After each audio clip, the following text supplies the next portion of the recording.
तो दोस्तों आप लोग देख रहे हैं कॉटनिज वालों बहुत बहुत स्वागत है। दोस्तों मैं बता दूं कि खेसारी लाल यादव का एक बहुत ही तगड़े लेवल का सैड सॉन्ग आया था, जो एक साल पहले सैड सॉन्ग आया था। उसका वीडियो अभी बहुत तेजी से वायरल हो रहा है। ये रील सबसे पहले रील देखिए। जो खेसारी लाल यादव, आप लोगों को तो पता है किस कंट्रोवर्सी चल रहा है भोजपुरी इंडस्ट्री में काजल लगवाने को लेकर।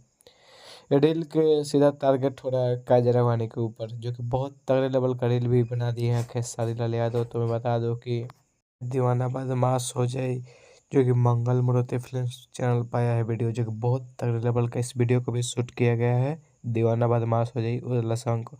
तो बस गाने को सुनते रहिए। ये क्या करे 2 नंबर म्यूजिक सेक्शन में ट्रेंड कर रहा है। उसके बाद एक दिन में 1 मिलियन व्यूज भी जा रहा है। तो बस गाने को सुनते रहिए। राजा राम का ट्रेलर भी आज रिलीज हो गया है सारेगामा भोजपुरी से। उसको भी प्यार आशीर्वाद दीजिए। बस इतना ही कहेंगे। अगर हमारे यूट्यूब चैनल पर नए हैं तो चैनल को सब्सक्राइब कर लीजिएगा भोजपुरी का हर छोटी बड़ी खबर देखने के लिए। अब रेगुलर वीडियो आएगा, तब तक के लिए बाय। मिलते हैं नेक्स्ट वीडियो में। जय हिंद, जय भोजपुरी।